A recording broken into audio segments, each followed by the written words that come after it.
Bom dia. Vou falar um pouquinho hoje sobre coprológico funcional, que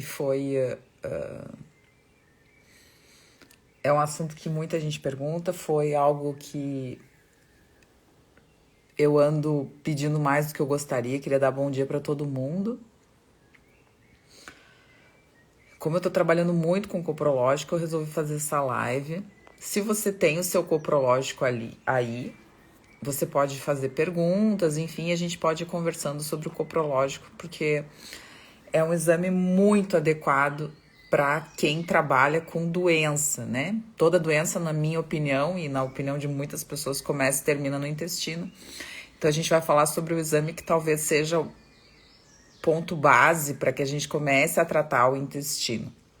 Muita gente quer tratar o intestino e nem sabe o que está tratando. Muitas pessoas tratam o intestino dos pacientes.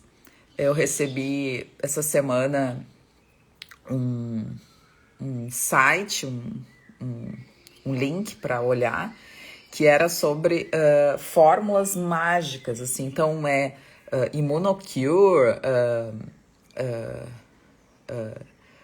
sono cura, tudo curas, assim, e aí de suplementações. Então, são fórmulas, a pessoa fez fórmulas e aí ela fez alguns frascos, e nesses frascos tem algumas fórmulas que as pessoas chegam a pagar 600, 700, 800 reais por aquelas fórmulas e as pessoas não sabem nem o que estão fazendo, mas elas acreditam piamente.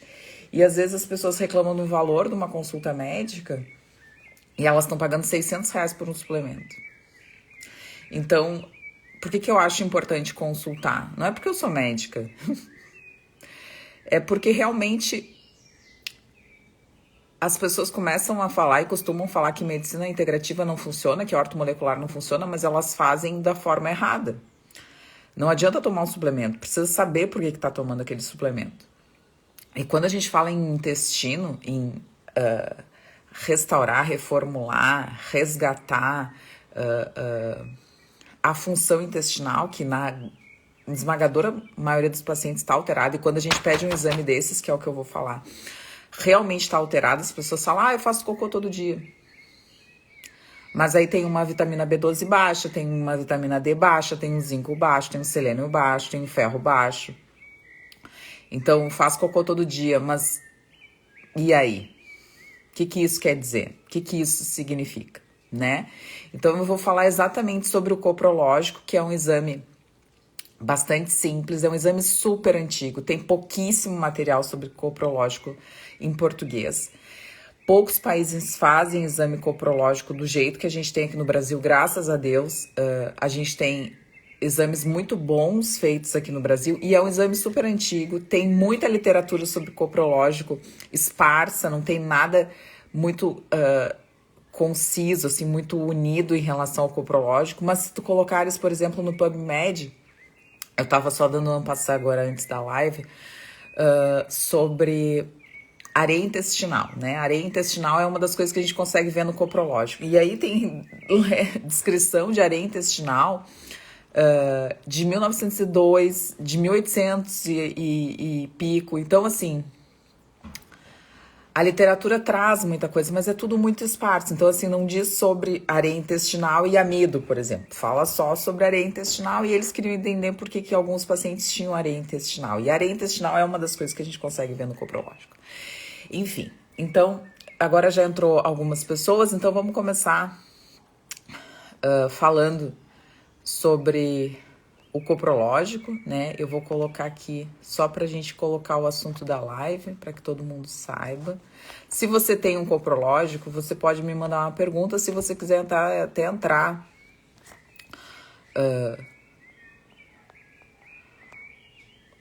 fixar comentário. Pronto. Tá bem? Se você quiser entrar também, a gente pode discutir sobre um coprológico, não tem problema nenhum, acho que esse é o intuito da live, tá bem? Vamos lá? Estão prontos? Faz um joinha assim. Se quiser fazer alguma pergunta. Tá, tem alguém aí me ouvindo? Me vendo? Faça um joinha. Não? Então vamos lá. Obrigada, Ana. Bom, então assim, o coprológico é um exame super antigo, então como eu falei, ele tem relatos desde da década de 40, de 30. A literatura é bem pouca, tá? Então tudo que a gente sabe é dessa literatura que é esparsa e da prática clínica, tá bem? O que é o coprológico? O coprológico é um exame do cocô, né? Então você vai fazer um exame do seu cocô. Qual cocô? Todo cocô. Então, você vai fazer o cocô, né? Vai fazer as fezes e vai coletar toda a quantidade de fezes que você fez naquele momento. Então, assim, eu vou no banheiro agora. Então, toda aquela quantidade de fezes vai ser coletada para ser feito o exame. Mas eu só faço bolinha. Mas eu faço um monte. Mas eu faço 2 vezes por dia. Não interessa. Naquele momento que você foi no banheiro, se foi pouco, se foi muito, se foi bolinha, se foi duro, se foi mole, não importa. Você vai fazer aquele momento e tentar fazer, vamos dizer assim, o seu normal, né? Então, se o seu normal é aquilo ali, óbvio, se você tiver com diarreia, se você tiver comido alguma coisa séria, estão mais moles, aí você não vai coletar. Mas se o seu normal é ter um pouco de fezes mais amolecidas, você vai coletar aquelas fezes. Ponto. É isso. Então, é toda a coleta no momento adequado. Por quê? Porque a gente vai avaliar esse funcionamento intestinal. Então, a gente vai avaliar como esse intestino está funcionando, de que tipo esse intestino está funcionando.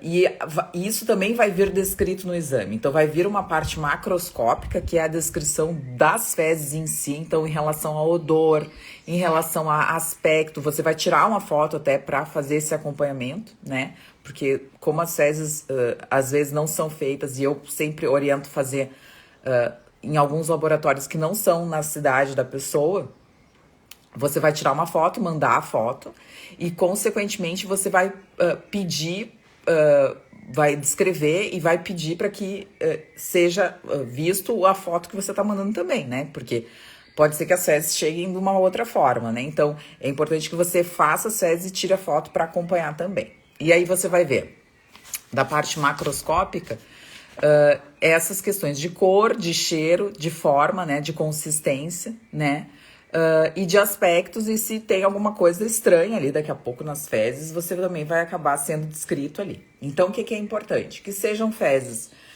não duras e não moles. Existe a escala de Bristol, que você pode ver e até você começar a pensar sobre isso, né? Existe uma escala que a gente vê se as fezes estão duras, se as fezes estão mais aquelas bolinhas, se as fezes estão começando a se formar, se as fezes estão formadas na grande maioria das vezes, ou se as fezes estão mais amolecidas. Então existe essa escala. Quem me conhece sabe, né? No consultório eu peço para ver essa escala de Bristol na primeira consulta. Deixa eu ver se eu tenho aqui. No meu questionário de consulta, deixa eu ver. Eu tenho e eu mostro para o paciente. Então, essa aqui é a escala de Bristol. Esse aqui é o meu questionário, né, da consulta no consultório. Então, a gente tem assim, ó, a Bristol tipo... Deixa eu ver se eu consigo pegar um foco bom. Vamos ver. Então, dá aqui para ver. Então, aqui é o tipo 1. Ele perde o foco. Tipo 1, tipo 2, tipo 3, tipo 4, ele vai perdendo foco. Tipo 5, que é mais amolecida, que é esse aqui. Ó. E uma diarreia. Vamos ver só para pegar o foco de novo. Bom, mas enfim. Então, a gente tem essa escala que a gente consegue mostrar para o paciente, né? E perguntar qual é o tipo de fezes que esse paciente está tendo e como que está sendo essas fezes. Então, isso também é visto no exame coprológico. A gente tem essa descrição, né, de odor também. Então, às vezes, se tem algum corpo estranho, daqui a pouco já deu para identificar que tem algum alimento, já deu para identificar que tem algum verme, já deu para identificar que tem enfim, algum outro elemento que não deveria estar ali, a gente já identifica nessa parte macroscópica. Basicamente, para que serve o coprológico, né? E por que a gente tem que fazer e como que a gente tem que fazer? Acho que isso também que eu queria falar aqui. Quando você for coletar o coprológico ele é um exame para ver basicamente o funcionamento do intestino. Não só da parte digestiva, né, da parte extrínseca, mas também do funcionamento intrínseco, ou seja, de como esse intestino tem o seu peristaltismo, tem a produção das substâncias que são necessárias para que esse intestino funcione bem. Então ele mostra essas duas coisas, né, a parte de digestibilidade e a parte de funcionamento, né. Isso é importante por quê? Porque o trato gastrointestinal, ele não é só o intestino, ele não é só o cocô, né? O trato gastrointestinal, ele é muito mais do que o cocô. Ele vai desde a parte da mastigação, então ele vai analisar a questão de mastigação, então ele vai mostrar algumas coisas também, eu vou mostrar agora o exame, basicamente, para vocês entenderem. Ele vai mostrar a parte de salivação, então a questão das enzimas digestivas, a gente já começa a perceber algumas coisas e pode adequar, então, essa questão também na boca. Ele vai mostrar a parte de digestão, de digestibilidade, não só a digestibilidade a nível de estômago, mas também o estômago ele tem uma questão de digestibilidade, de ácido, né? Mas a questão de enzimas, de sais biliares, ele vai mostrar exatamente isso, se a gente tem uma quantidade de bile boa, se a gente tem uma quantidade de enzimas digestivas adequadas, né? Pâncreas funcionando bem. Então a gente não é que ele vai mostrar exatamente isso, ele vai mostrar a digestibilidade e a gente vai conseguir analisar essas questões de pâncreas, de estômago, de vesícula biliar. Ele vai mostrar a questão muito importante de flora, então de bactérias, né? Então ele vai mostrar como é que tá o pH dessas fezes, se tá muito ácido, se não tá, que pode estar relacionado à alimentação, que pode estar relacionado à própria fermentação, porque se tu tem, por exemplo, um pH baixo das fezes e tu tens um excesso de ácidos orgânicos, ou seja, tu tem um excesso de formação de ácidos orgânicos, de bactérias fermentativas, então tu tem um excesso de bactérias fermentativas com a formação do excesso de ácido orgânico e com a diminuição do pH do cocô. Então tudo isso a gente começa a perceber, entender, não é um exame simples, mas é um exame bem que traz muita informação. Ele é um exame bem informativo, bem instrutivo para quem está lendo. Então, não adianta você fazer o exame, você tem que ter alguém que entenda e que comece a perceber coisas aí relacionadas ao exame que vão poder ser traduzidas para a sua realidade e para o tratamento do seu intestino. A gente trata o intestino de um coprológico bem feito, a partir de um coprológico bem feito. Então, a gente começa a ver a questão da digestibilidade e a gente vê a questão da motilidade, da funcionalidade. Então, por exemplo, eu sempre dou esse exemplo, né? O muco, né? A mucina, o muco.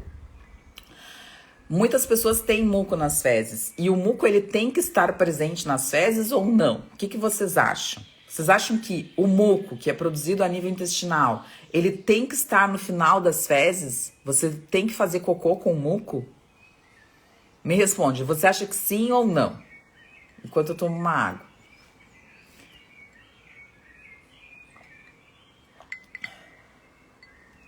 O que você acha?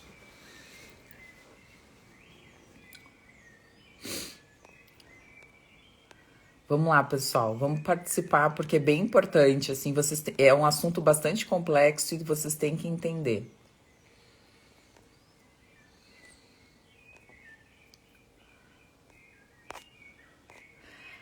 Não, e acho que sim. Então, a gente teve não, ó, vamos lá.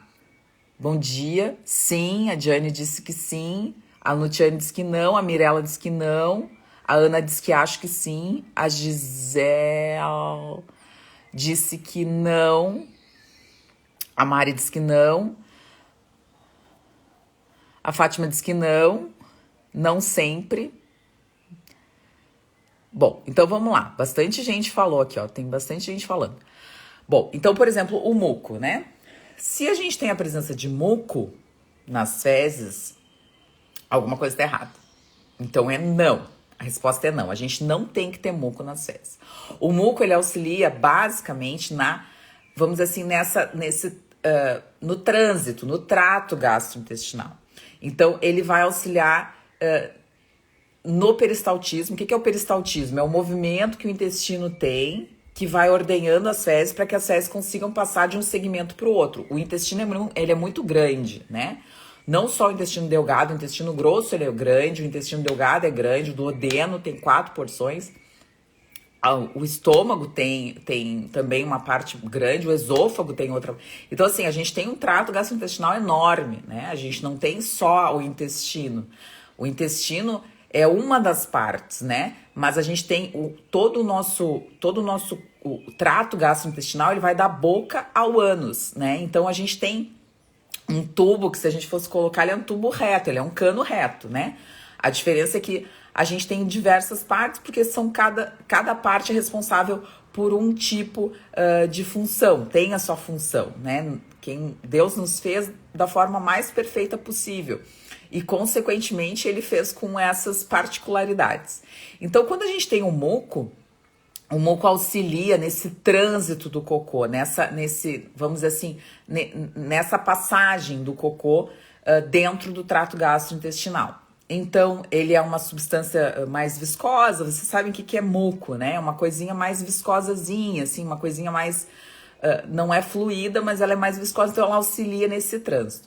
E por que a gente produz esse muco? Para realmente auxiliar esse trânsito. Então, se você tem presença de muco nas fezes, significa que o seu trânsito tem alguma alteração. Você não deve ter a presença de muco nas fezes. O muco ele é formado no início do intestino e ele tem que ser reabsorvido no final do intestino. Então, se você tem a presença de muco, ou esse muco não está sendo conseguido ser reabsorvido, ou está sendo produzido em grande quantidade por alguma irritação, ou ele não está conseguindo ser absorvido porque o trânsito está muito rápido.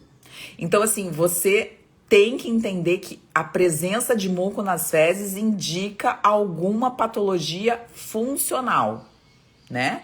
De funcionalidade. Então, a gente vê isso no coprológico também. Então, os pacientes têm a presença de muco, alguma coisa está acontecendo. Se a gente vai analisar outros fatores, é óbvio que a gente vai analisar, não é só o muco, né, que determina isso, mas muitas vezes a gente começa a entender que existe ou um intestino que está muito doente, ou um trânsito que está mais acelerado, então a gente começa a perceber e entender que algumas coisas não estão boas a partir de informações simples. Então, se você, por exemplo, muitas vezes não se vê a presença de muco, porque ele não é de coloração, ele não tem cor, né, a maioria das vezes ele é mais transparente, e às vezes tá misturado nas fezes, você se confunde com a água fica suja, enfim, tem várias coisas. Então, se você não... O cocô quase sempre cai na água, você não vai ver o cocô sem estar na água, né? Então, ali acontece...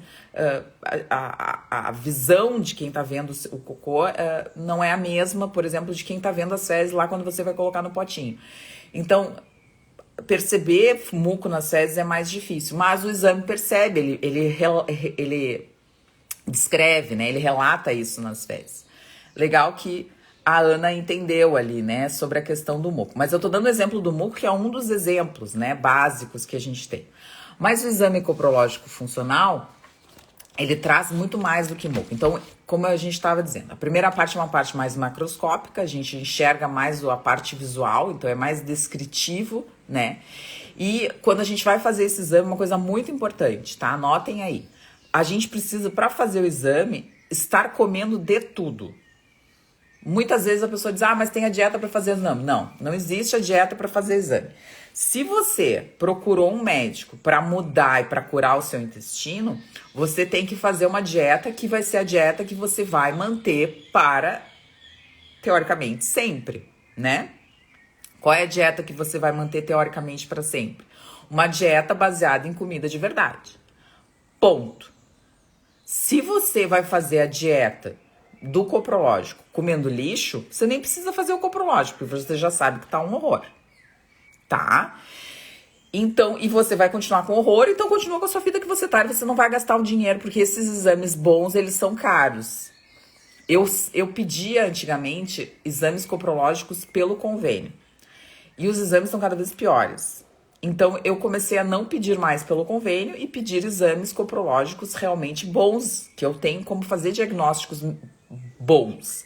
Porque um exame podre não vai me trazer nenhuma informação. E antigamente eles estavam fazendo exames melhores e agora, acho que com o fluxo de exames que eles têm, ou talvez pela ineficiência técnica de quem analisa, não sei dizer. Mas enfim, eles estão fazendo exames, a gente está fazendo exames bons e tendo diagnósticos bons, mas o exame ele é pago. Então, se você acha que você vai conseguir fazer um bom coprológico de graça ou pelo convênio, infelizmente, eu vou lhe dizer que não tem como. Hoje não tem como, tá? E eu atendo gente de todo o Brasil, então eu pedi a comprológico para todo o Brasil e cada vez estava vindo exames piores, então eu desisti de pedir.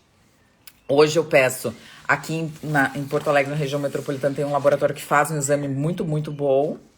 E eu peço muito esse aqui para quem é de fora da região metropolitana ou para quem é de Porto Alegre e não tem a disponibilidade de ir até a cidade que é aqui perto. Esse aqui que chama, do Laboratório Lemos, que chama Copromax, que na minha opinião hoje é o padrão ouro, talvez no mundo até, de exame coprológico, né?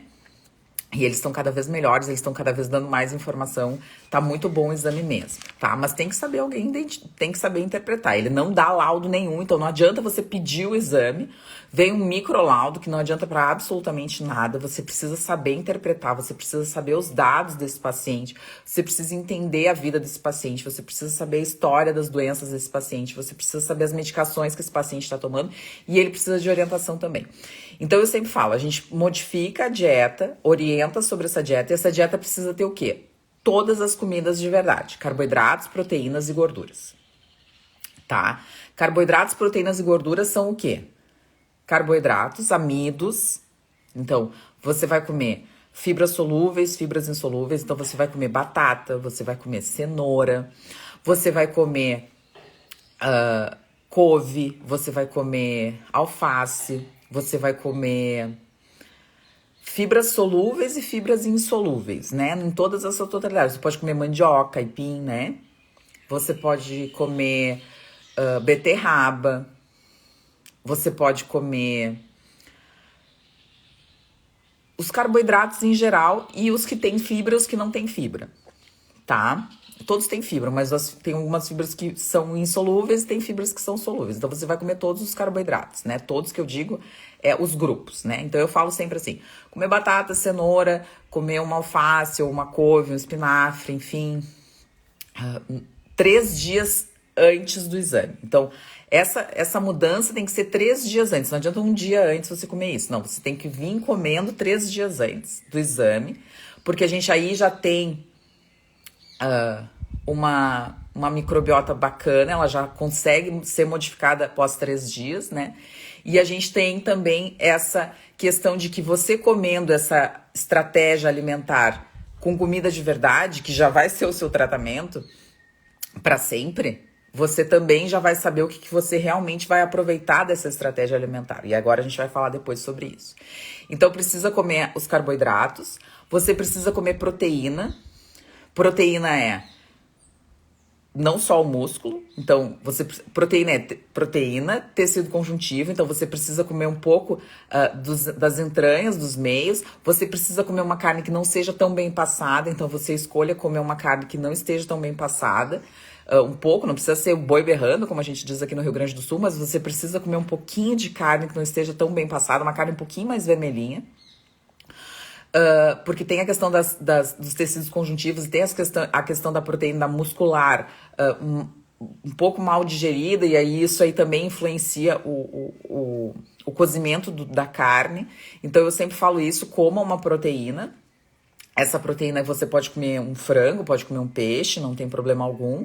Mas coma carne vermelha, se puder, né? Se não tiver nenhuma restrição, coma carne vermelha, um pouco de carne vermelha até mal passada. Pode comer um coração, pode comer um fígado, enfim, pode comer algum outro tipo, mas que tenha também tecido conjuntivo, como a gente tá falando, né? Mas coma esse tipo de carne, não coma só o músculo, só o filezinho, né? Que coma a carne na sua totalidade. A proteína animal ela é constituída de músculo, tecido conjuntivo e gordura. E a gordura também a gente tem que orientar o paciente que coma. Então, essa gordura pode ser uma gordura de origem animal, né? Então, você pode comer a gordura da carne na entranha, né? Como a gente diz, no intermeio da carne. Você pode comer Manteiga, se você quiser, azeite de oliva, você pode colocar também durante esses dias da dieta. Você pode comer um abacate, pode comer um coco, né? Gorduras de origem vegetal, né? Que também são adequadas. Então, o abacate é uma gordura que eu sempre oriento comer, então, nesses dias próximos do exame, porque a gente também vai ter uma ideia, né? Da digestibilidade não só dos ácidos graxos, mas das gorduras neutras. Então, a gente vai ter essa ideia que, como eu vou falar agora um pouquinho aqui. Então, eu acho importante que você tenha essa dieta e entenda que você precisa ter essa dieta baseada em comida de verdade. Voltando, se você tem uma dieta lixo, não faça o exame, tá? Não vai lhe servir de muita coisa. A gente não trata intestino com dieta lixo. Então, se você tá fazendo modulação intestinal, que o pessoal fala, né? Eu não chamo de modulação intestinal. Se você tá fazendo um tratamento pro seu intestino e você não modificou a sua dieta em relação a glúten, óleos vegetais, açúcar, enfim, se você não modificou a sua dieta, você tá jogando dinheiro fora. O primeiro tratamento para a recuperação, a manutenção, a melhora do intestino está diretamente relacionado com a alimentação. Se você acha que suplemento faz milagre, eu tenho uma coisa para lhe dizer. Você está jogando dinheiro fora, dinheiro no lixo. Tá? Nenhum suplemento faz milagre se você não modificar a sua alimentação. Nenhum. Você pode tomar quilos de glutamina, usar metionina, usar aminoácidos injetáveis, usar colostro, usar... Bom, hoje a gente tem um arsenal terapêutico de vitaminas, pode usar vitamina A, vitamina E, você pode usar o que você quiser, tá? Realmente você precisa modificar a sua dieta, a sua alimentação. Se você não fizer isso, você nunca vai curar o seu intestino. Nunca. Eu não gosto dessa palavra, mas em relação a tratamento intestinal, você não vai melhorar o seu intestino se você continuar comendo alimentos processados. Tá bem? Não vai. Se você continuar comendo glúten, você não vai melhorar o seu intestino. Se você continuar comendo açúcar, você não vai melhorar o seu intestino. Se você continuar comendo óleos vegetais de garrafa, desses de canola, de soja, todo o óleo vegetal processado, você não vai melhorar o seu intestino. Tá bem? Isso é muito importante. Então, essa dieta, ela tem que ser feita antes para a coleta do exame. A Mari colocou assim, tem hemoglobina em 8 e ferro muito baixo. Pode fazer dieta assim? Olha, querida, tu já deveria estar fazendo essa dieta, né? Quem tem ferro baixo, a maior causa de anemia ferropriva é a dieta. A absorção intestinal do ferro é diretamente relacionada com o que você come. Claro que tem a questão dos parasitas, claro que tem as questões das toxinas, mas a primeira coisa para um paciente que tem deficiência, que tem anemia ferropriva, além de fazer a suplementação de ferro, é comer comida de verdade. Você só vai curar o intestino se você fizer uma alimentação baseada em comida de verdade. As pessoas não tinham doenças intestinais quando elas comiam frutas, legumes, verduras, carnes, elas não tinham. Essa pandemia de doença autoimune, essa pandemia de diabetes, essa pandemia de hipertensão, essa pandemia de obesidade, essa pandemia de câncer, essa pandemia de resistência insulínica e síndrome metabólica veio com o advento dos alimentos processados, com a farinha. Se vocês não perceberam isso, a gente tem que voltar a tudo que a gente fez até agora. Mas o importante é isso. Eu fiz cetogênica durante 1 ano, tirei 23 quilos e fiquei assim.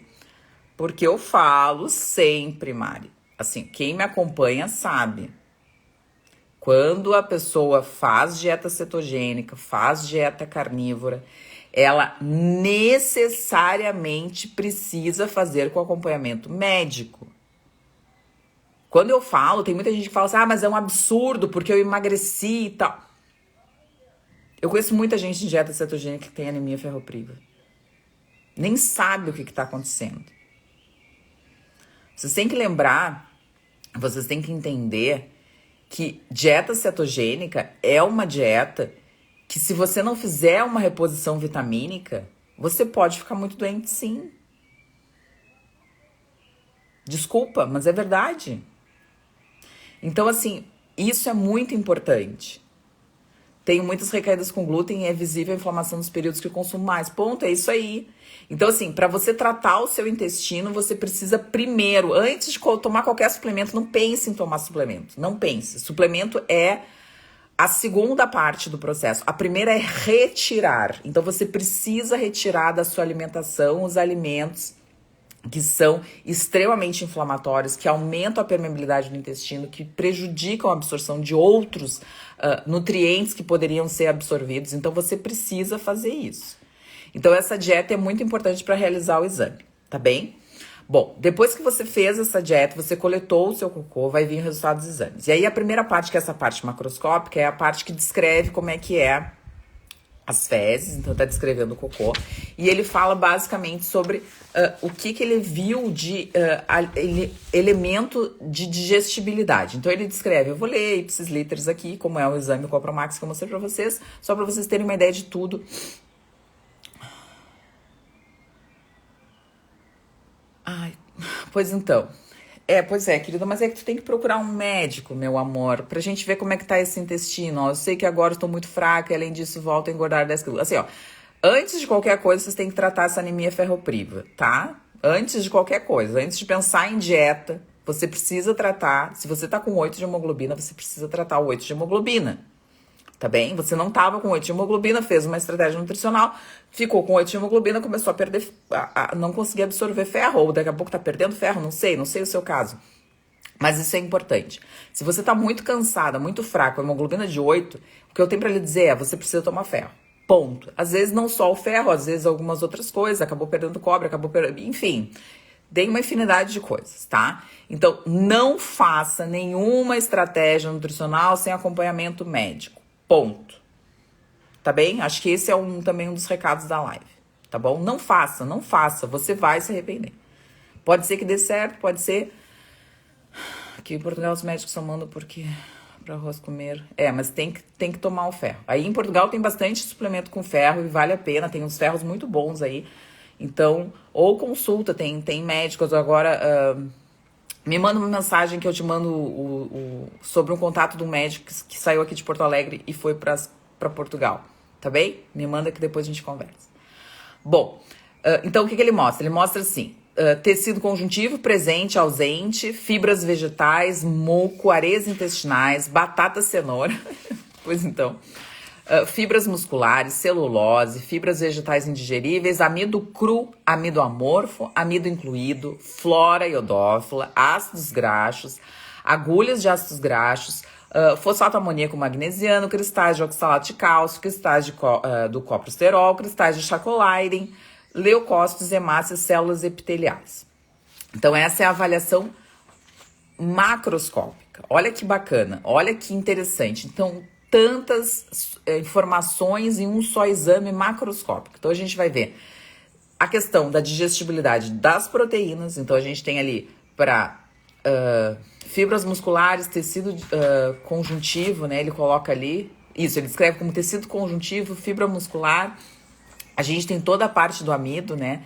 Então, ele vem para fibras vegetais, areias intestinais, batata, cenoura, celulose, indigeríveis, né? Fibras vegetais indigeríveis, e eles dividem também o amido, né? Então, em amido cru, amido amorfo, amido incluído. E depois ele fala da parte dos ácidos graxos, né? Então, ele fala dos ácidos graxos, agulhas de ácidos graxos, os cristais de coprosterol, os cristais de Charcot-Leyden também, que podem ser identificados. É muito bacana esse exame. E ele também descreve ali leucócitos, hemácias, mucos, células epiteliais, os cristais de oxalato, de fosfato amoníaco magnesiano. Então, ele tem uma descrição bastante intensa, né, de todos os componentes que podem estar presentes nessa parte macroscópica, né, e a gente pode relacionar então. Então, se a gente, por exemplo, tem uma questão de celulose não digerida, né, a celulose, o que é a celulose? A celulose é algo que a gente nem...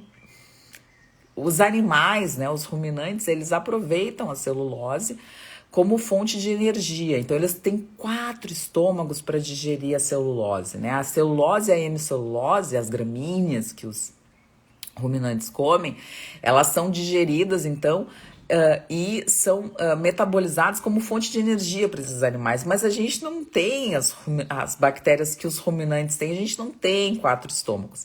Então, muitas vezes, quando a gente tem a presença de celulose, seria interessante que se a gente come mais celulose do que a gente deveria, para o ponto que a gente não consegue digerir, ou seja, quase sempre, né? Porque a gente não tem as bactérias para ruminação. E quando a gente tem o excesso de ruminococcus, que é a bactéria, uma das bactérias que é encontrada no intestino humano, ela não é uma boa bactéria para ser encontrada. Então, excesso de bactérias de ruminococcus também causa doença. Então, tudo isso é muito, muito interessante, muito importante que a gente entenda, né? Então, existem doenças que estão relacionadas com o aumento de ruminococcus no intestino, na microbiota intestinal. E isso pode provocar doença para o humano, né? O boi tem que ter, mas o humano não.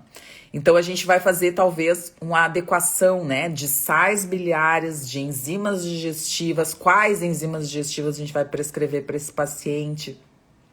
Então, a gente pode prescrever amilase, a gente pode prescrever lipase alcalina, a gente pode prescrever protease ácida, protease alcalina.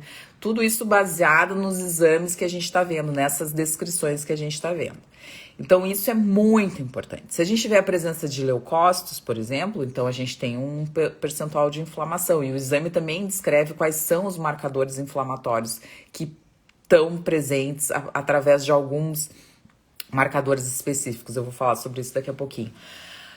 Hemácias também, né? Então, a presença de sangue oculto, ele também vê isso, né? O sangue oculto é um método cromatográfico. Então, se você, por exemplo, comer uma beterraba, ele pode identificar, porque ele identifica cor, né? O coprológico, ele tem também um método que não é só de cor, é um método da presença da hemoglobina, da hemácia. Então, quando você faz uma pesquisa de sangue oculto, essa pesquisa de sangue oculto vê sobre cor. É um método cromatográfico. Então, se você comeu beterraba, por isso que às vezes a pesquisa de sangue oculto veio positiva e não quer dizer que você realmente está com alguma patologia que está perdendo sangue. Quando você faz o coprológico ele vê realmente a hemácia, ele não vê a cor. Então, ele não faz diferença se você realmente vai comer um alimento que tem um tom um pouco mais avermelhado, e isso é muito importante nos diagnósticos, porque o que acontece? Às vezes a gente pede a pesquisa de sangue oculto, vem positiva, aí o paciente faz uma colono, faz uma retossigmoidoscopia, enfim, faz algum exame, e o exame vem normal. Então, talvez não seja o mais ideal, né, ser feita a pesquisa do sangue oculto. Claro que isso é um método rápido ali, que tu quer fazer uma diferenciação. Se a pesquisa de sangue oculto vem negativa, a gente já sabe que não tem sangue, mas também não tem cor. Mas se a pesquisa de sangue oculto vem positiva, a gente sempre fica nessa dúvida pela metodologia que é feita. Tem dificuldade em digerir muitas verduras, a celulose está presente em todas. A maioria, sim. Tudo que é folha, né? Tem celulose. Celulose é o amido, né? A gente tem a forma do amido. O amido nos animais vamos dizer assim, é na forma de amido, né? E é nos vegetais na forma de celulose. Então, a gente tem a celulose ali. Tá? Vamos lá. Deixa eu ver mais alguma pergunta.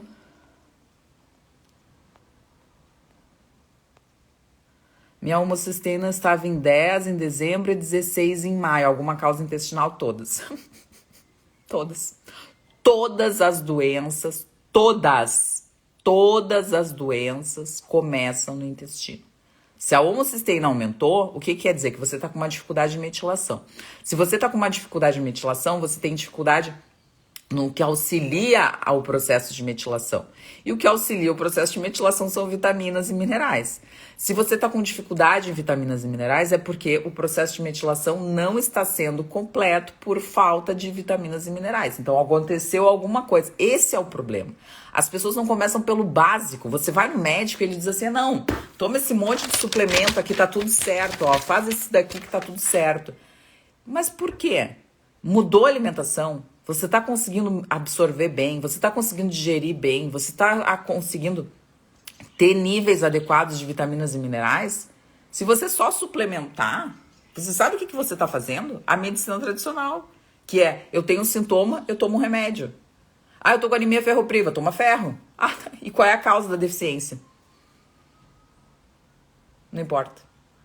É o intestino que não tá absorvendo? É um estômago que não tá digerindo? É uma mastigação que tá mal feita? Tem vermes nesse paciente? O que adianta desparasitar um paciente se ele continua comendo lixo? Ah, porque eu vou fazer desparasitação. É a primeira coisa que eu tenho que fazer. Claro que não. Claro que não. O paciente continua comendo lixo e você quer desparasitar o paciente? Como assim? Eu vejo muita gente falando, porque tem que desparasitar, porque a gente só tem que desparasitar. Primeiro, desparasitar não é o que todo mundo acha que é tomar um albendazol tá tudo resolvido. Primeiro, albendazol atua a nível intestinal. Os parasitas não estão só no intestino. Existe um monte de parasita extraintestinal. Esse é o ponto. Se você continuar dando comida para aqueles parasitas, o que vai adiantar você desparasitar? Então, todas essas coisas você precisa entender. É raciocínio. Eu não tô falando coisas que, assim, que não tem como entender, que são, ela é médica, ela tá... Eu tento falar o mais simples possível para que as pessoas entendam o processo e para que as pessoas façam o processo da melhor forma. Não adianta desparasitar comendo lixo. Se você não foi em alguém que lhe falou do que você tem que comer, que readequou as suas necessidades, que realmente... E o que sobrar também de sintoma é relacionado a parasita. Esse exame, ele mostra os parasitas intestinais. Para a gente ter realmente uma relação de parasita intestinal, a gente precisa deixar essas fezes no mínimo de 20 a 30 dias incubado, para a gente fazer toda essa análise. Além disso, nem sempre numa amostra de fezes a gente vai ter a quantidade de parasitas que a gente está procurando. E lembrem, os parasitas não são intestinais, os parasitas são extraintestinais também. Muita gente tem anemia por parasitose. Mas não adianta tomar um remédio para parasitose simples e achar que está curado. Dá para falar sobre parasitose o dia todo, né?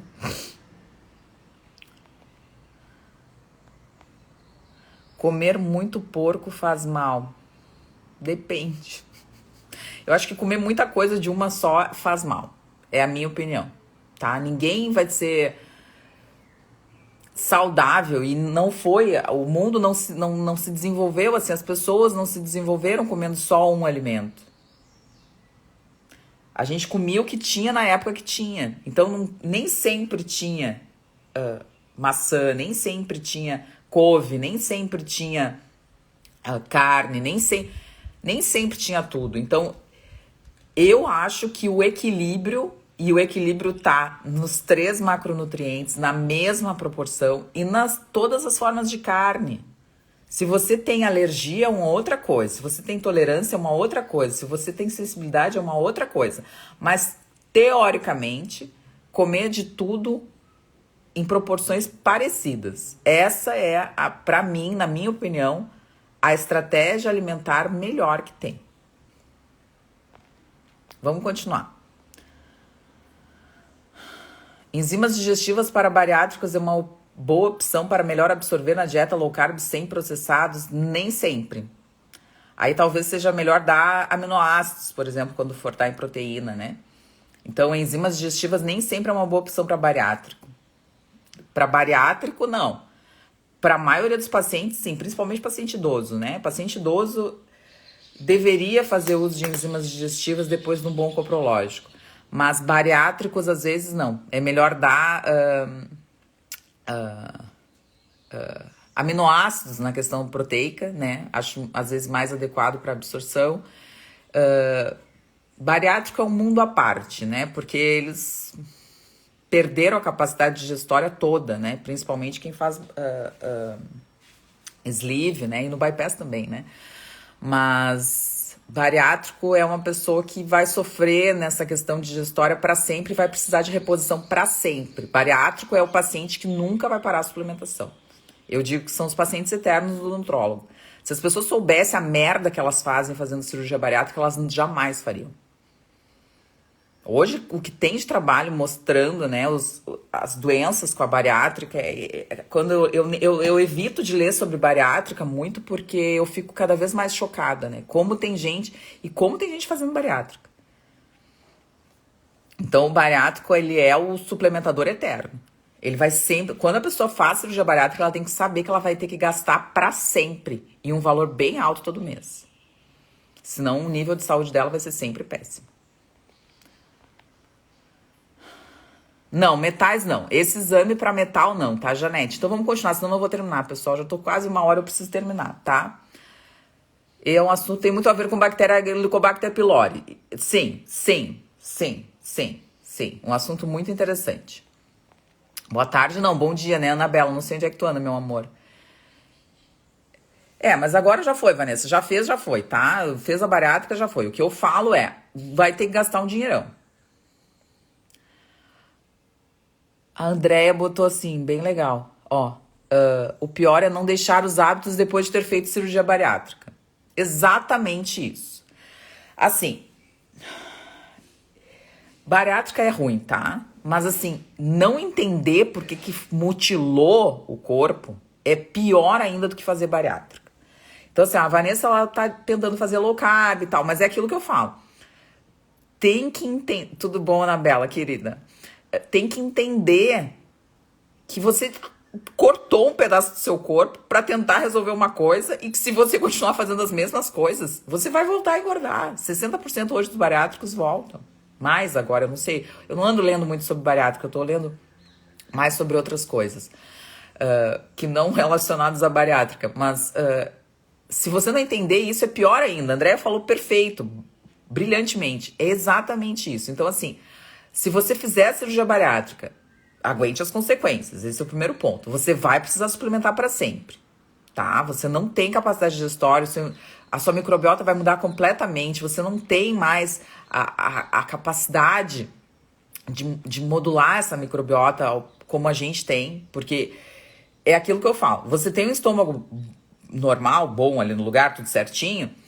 Você consegue com uma suplementação, com uma mudança da alimentação, com toda a questão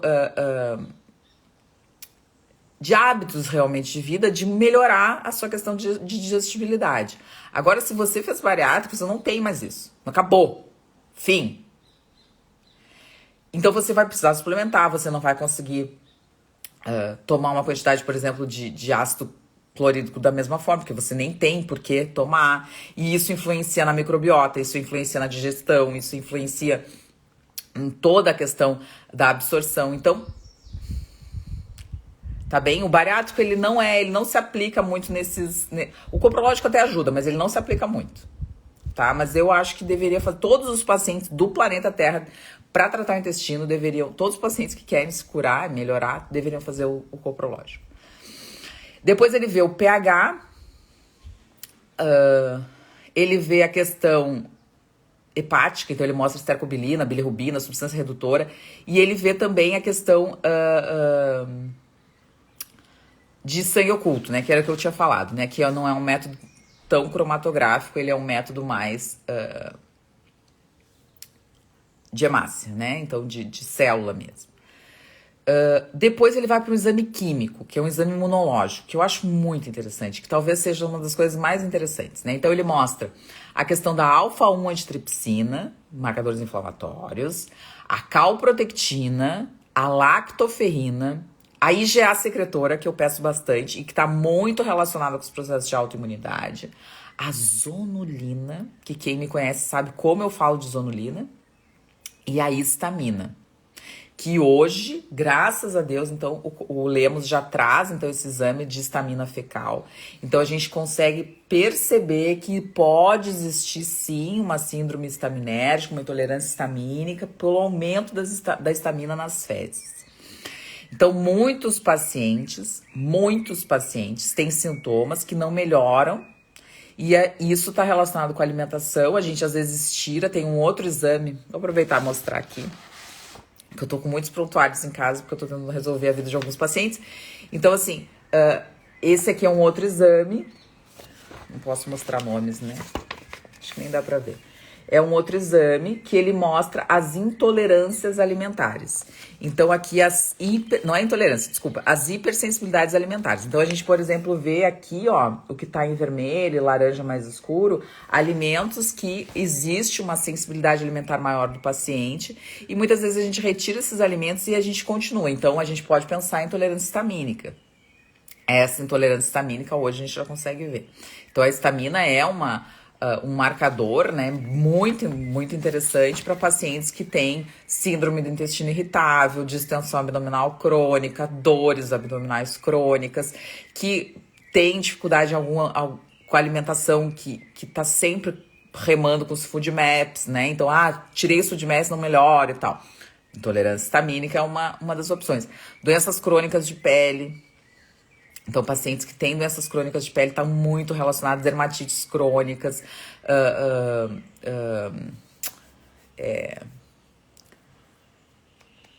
esqueci do nome da patologia, daqui a pouco eu lembro.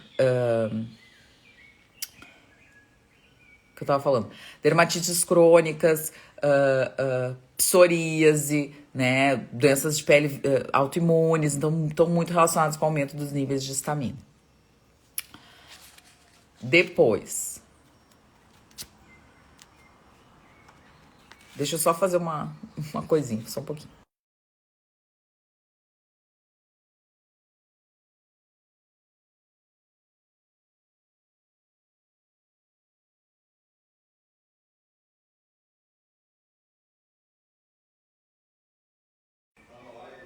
Sim. Então, vamos lá.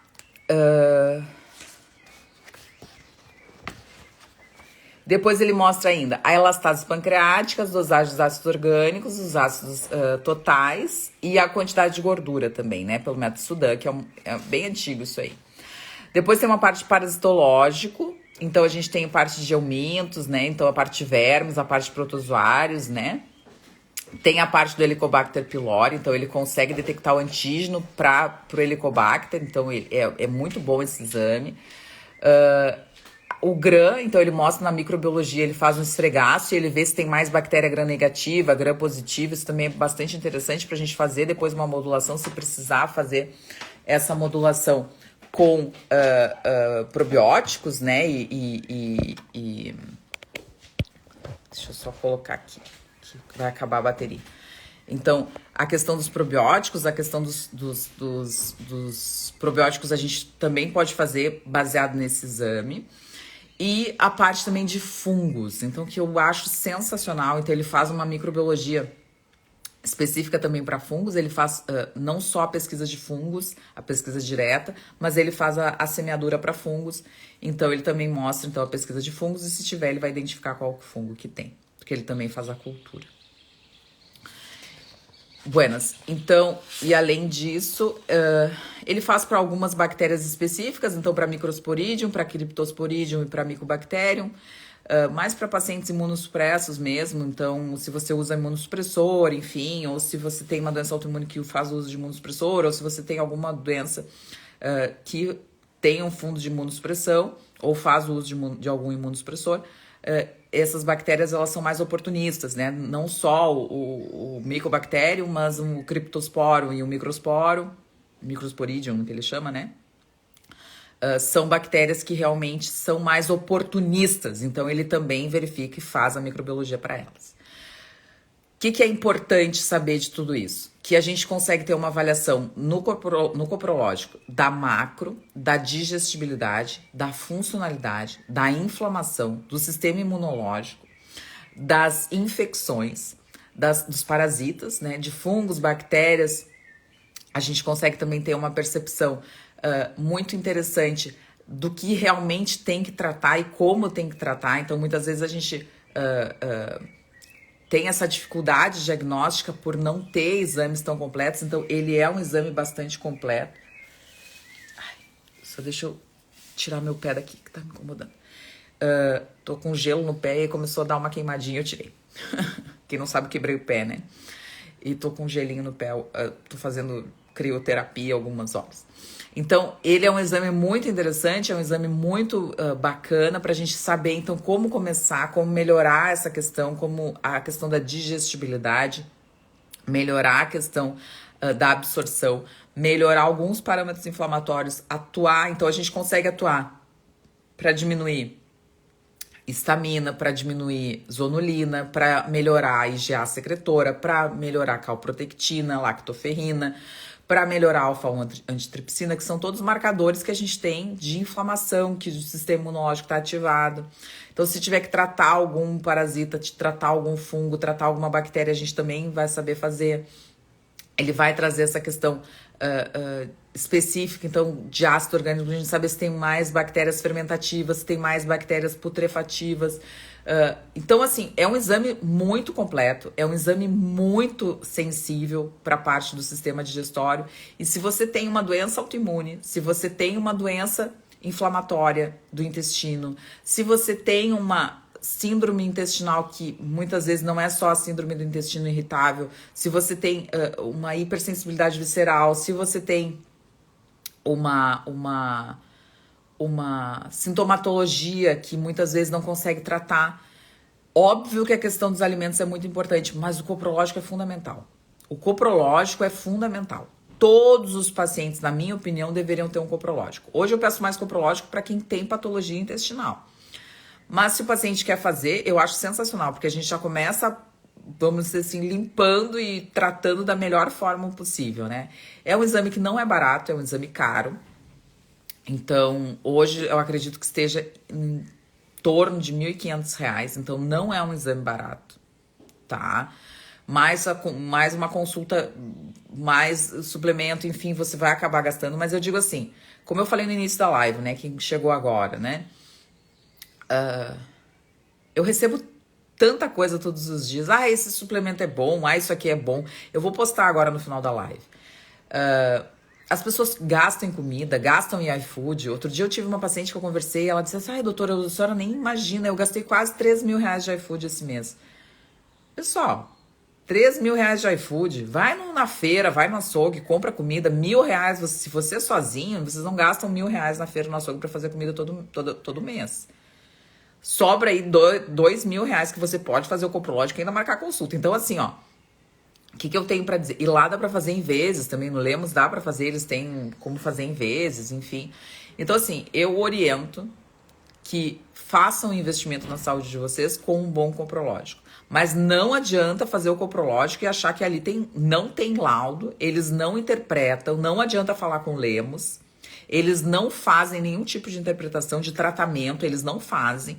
Então, assim, o coprológico ele é um exame para o médico, para que o médico interprete, para que você consiga fazer, até porque prescrição de qualquer tipo de medicação que você precise, ou de qualquer tipo de suplementação em doses mais altas, enfim, é tudo médico. O nutricionista não pode fazer prescrição de várias suplementações em doses mais altas. Vitamina D o nutricionista não pode passar. Que eu não sei se eu concordo ou não, porque hoje a gente tem níveis de nutricionistas de todos os níveis, né? Então eu acho que às vezes vai ser mais mal do que bem deixar o nutricionista. Se médico não sabe fazer, imagina nutricionista, né? Então assim, mas tem nutricionistas ótimos que sabem fazer prescrição e que ajudam muito os pacientes. Então assim, a Elis tá aqui na live, a Elis é ótima nutricionista. A Naraline, que eu faço live com ela quase todas as semanas, é uma excelente nutricionista. O Júlio Santana é um excelente nutricionista. Então, assim, aqui tem pessoas de muito alto gabarito. Só que nem todos são que nem o Júlio, que nem a Elise, que nem a Araline. Nem todos são que nem eles.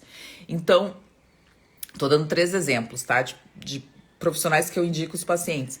Mas nem todos são como eles, nem todos estão na sua cidade. Então, assim, às vezes vai ter que consultar com alguém online.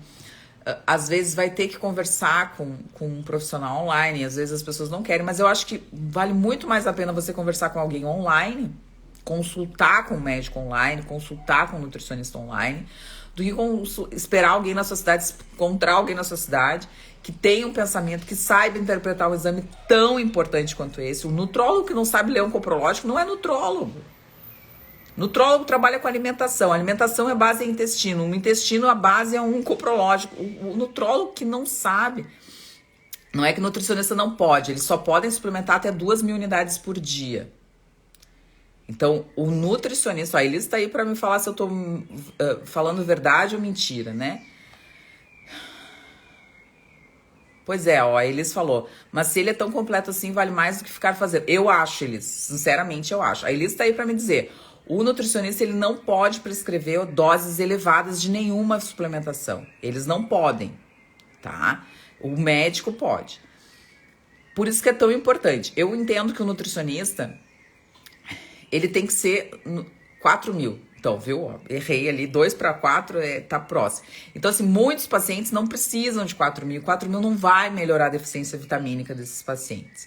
E não é só para vitamina D, para várias outras, né? Então, assim, a gente tem que entender que tem uma limitação. Isso, de vitamina D3, exatamente. Então, assim, tem uma limitação, né? Eles não podem prescrever acima de tantas unidades para muitas coisas. Então, assim... às vezes é importante que tenha eu acho que tem que ter esse tratamento adjuvante, sabe? Do nutricionista com o médico. Então, eu sempre falo isso. Eu acho que o nutricionista, ele tem que fazer fácil a vida em relação à alimentação. E às vezes o nutricionista, ele quer fazer outras coisas. Ele quer viajar, ele quer... E não, ele tem que fazer fácil. Ele tem que trazer o papel do alimento. Ele tem que mostrar o papel do alimento, ele tem que conversar sobre alimentação. E eu acho que os nutricionistas, eles estão mais pensando em prescrever coisas prontas. Eu vou passar uma dietinha pronta e tal. Não é esse o papel do nutricionista. O nutricionista tem o papel de mostrar a alimentação como o cerne da saúde. De dizer, explicar o que é um carboidrato, de explicar o que é um amido, de explicar o que é uma fibra solúvel, de explicar o que não é uma fibra solúvel, de explicar sobre uma gordura boa, uma gordura ruim, de explicar o papel das gorduras, de explicar o papel das proteínas, de dizer a diferença entre uma proteína. Por que existe esse mito que comer feijão aumenta ferro? Porque os nutricionistas difundiram isso e eles não têm nem noção. O que a Cris falou é uma coisa. Alguns nutricionistas pedem milhões de exames e não explicam nem porque eles... Não é que não seja o foco deles. Eu acho que eles deveriam aprender, mas a maioria não aprende direito. Então, para que pedir exame? Nutricionista não precisa ficar se debulhando em exame. Nutricionista tem que ficar se debulhando em alimentação. E talvez seja por isso que tá tão deturpada as coisas. Nutricionista, ele precisa trazer o paciente para dentro da saúde dele com a alimentação. Esse é o papel do nutricionista.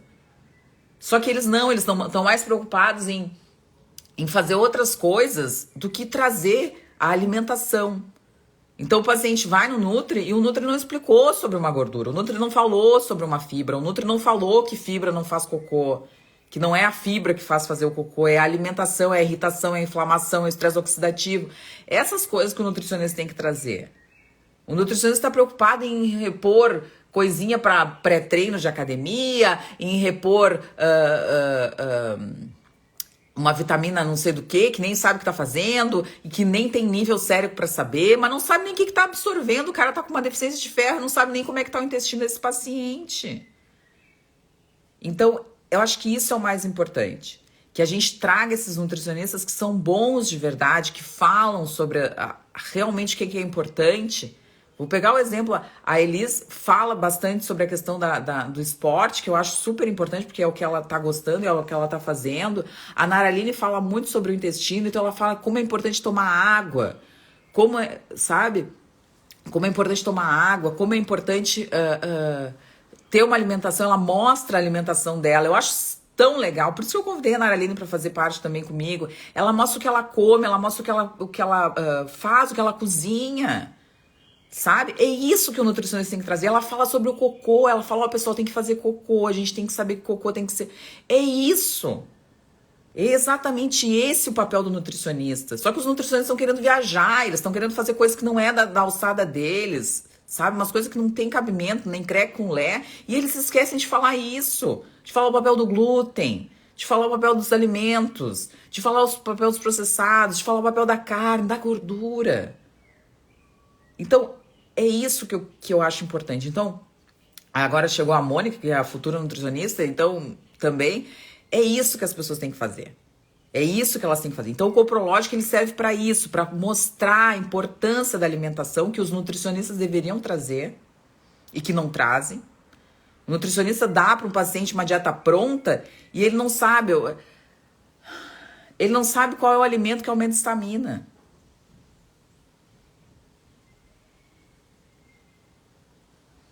Não sabe.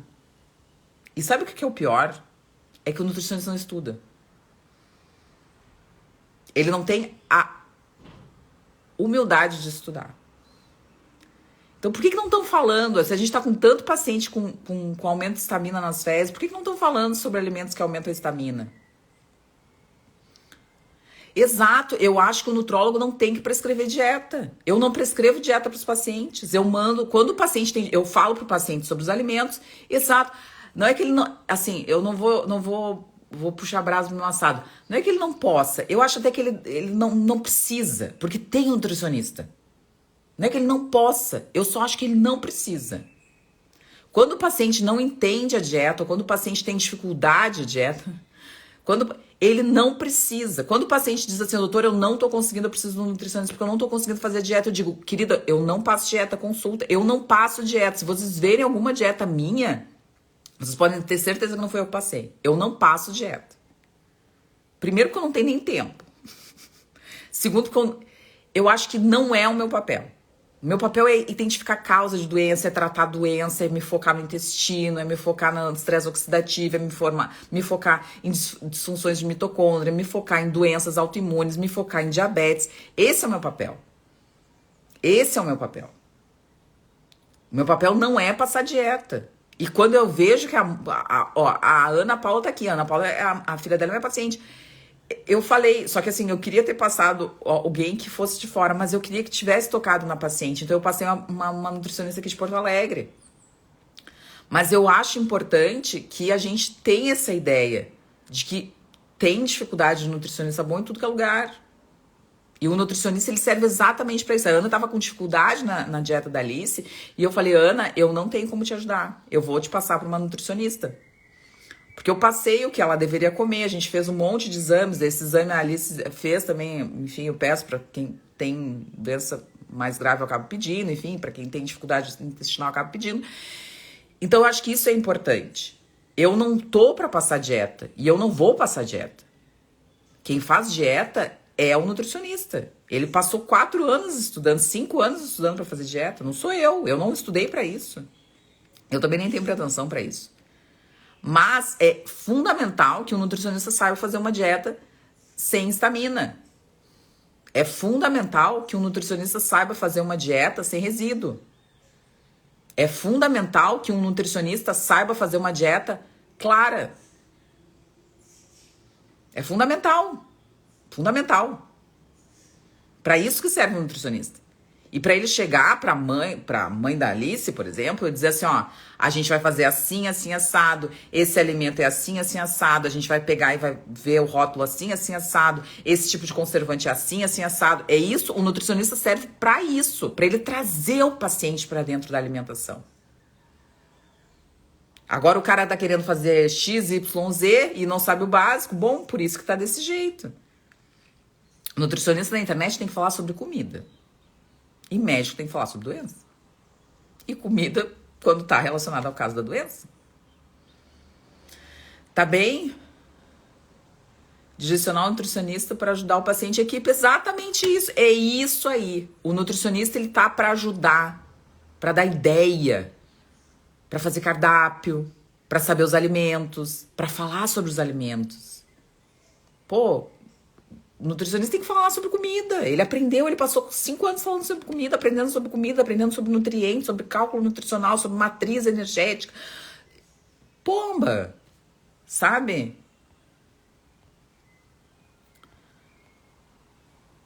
Tá bem, pessoal? Bastante coisa aqui. Deixa eu ver, tem uma pergunta aqui na caixinha. Ah, tem um monte.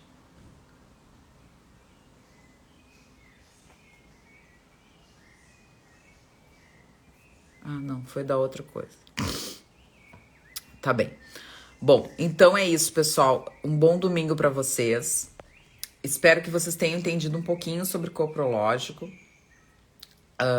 Vou deixar salvo a live, então falei bastante, falei tudo sobre o que tem, enfim. Acho que poderia ter falado bem mais. Mas acho importante que a gente traga esse assunto do coprológico. Acho que é um exame super importante. A gente que mora aqui no Brasil tem essa condição, né? De poder fazer um exame tão interessante, tão bacana, que é o coprológico funcional. Acho que todas as pessoas que têm doenças autoimunes, diabetes, dificuldades absortivas, baixas de vitaminas, câncer, eu acho que todos os pacientes deveriam fazer o coprológico, todos sem exceção. É um exame que não é barato, mas eu acho assim, se você juntar um pouquinho... vou me dar um presente no final do ano. Tá aí um excelente presente. Tá? O coprológico, ele é um exame que não é para sempre, né? Ele é um exame que é nesse momento. Mas eu acho que se você come comida de verdade, você tem doenças que não estão sendo resolvidas, ele é um excelente caminho terapêutico para que você comece a sua mudança e a sua cura intestinal. Tá bem? Ó, tinha muita coisa que eu não sabia, excelente a live, muito esclarecedor, obrigada sempre, bom domingo e melhoras. Ai, querida, bom domingo para todos, obrigada. Olha que legal, um monte de gente participando, muito, muito, muito, muito bom. Tá bem? Vou deixar então ali o negócio do suplemento que me mandaram ontem, para vocês verem que as pessoas gastam 600, 700 reais em suplemento e não querem fazer um exame tão legal quanto esse, não querem marcar consulta com o médico, porque o médico... Enfim, pessoal... São escolhas. Cada escolha uma renúncia. 1.710. Pois então. Assim, até posso ver lá com o Gabriel, né? Que eu sempre falo que é lá do Lemos, né? Se não tem um desconto, cupom de desconto. Se tiver, eu vou colocar aqui. Porque agora tá chegando o final do ano, eles sempre fazem. E aí, se tiver o cupom de desconto, eu passo aqui. Vou perguntar pro Gabriel amanhã se não tem um cupom de desconto. Olha, chegou o Firmino. Que bom, o Firmino tá que nem eu de molho, né, Firmino? Firmino, uma história muito, muito bacana, né, Firmino? Deu tudo certo, graças a Deus. A gente sempre em oração por todos. E então é isso, tá? Eu vou deixar ali, vou deixar uma caixinha de perguntas. Isso, Fernanda, vou ver se eu consigo, tá? Não vou garantir. Mas tava 1.500. Eu acho que o pessoal fez por 1.500 ultimamente. A minha última leva de pacientes, acho que foi de 1.500. Não sei dizer. Mas vamos ver se a gente consegue alguma coisa que também a gente não sabe. Tá bom? Essa semana tem Quintas com Saúde. Eu e a Naraline. Não sei o assunto ainda. Vou ver o assunto. Participem. Vou deixar uma caixinha de perguntas. Que Deus abençoe a todos vocês. Eu sou muito grata, né, por todo o carinho, assim. Foi uma semana bem difícil. Pois é, vou ver. Tava 1.500, tá? Mas eu vou pesquisar, vou entender isso aí. E só parcela em 3 vezes. Tá bem, Fernanda? Eu vou ver. Eu prometo que eu vou ver. Então foi uma semana bem difícil pra mim. Eu fiquei, tô um pouco meio pra baixo, assim. Acho que por conta da falta de exercício. Exercício faz muito bem pra mim, pra minha cabeça. E eu tô sofrendo demais sem ir na academia. Eu tô sofrendo demais sem fazer exercício. Então tá sendo uma semana bem difícil. Bem difícil. Tem toda essa questão da eleição também, que tá me deixando completamente maluca. Mas vai melhorar, tudo vai melhorar, né? A gente mantém o foco no fé, no amor, na esperança e, enfim. Então, é péssimo ficar em casa, pé pra cima, péssimo não poder caminhar, péssimo não poder dirigir, péssimo não poder ir na academia, péssimo tudo. E quando vocês mandam essas mensagens assim, tipo, que Jesus abençoe, melhoras, que show, foi ótimo e tal, eu fico tão feliz, sabe? Porque é foda ficar em casa, assim. Tá bem? Um beijo grande pra todo mundo, um bom domingo, comam uma carninha, né? Pois é, tu sabe que eu não tenho meditado. Eu tenho abandonado isso aí. Eu não consigo. Eu tô muito...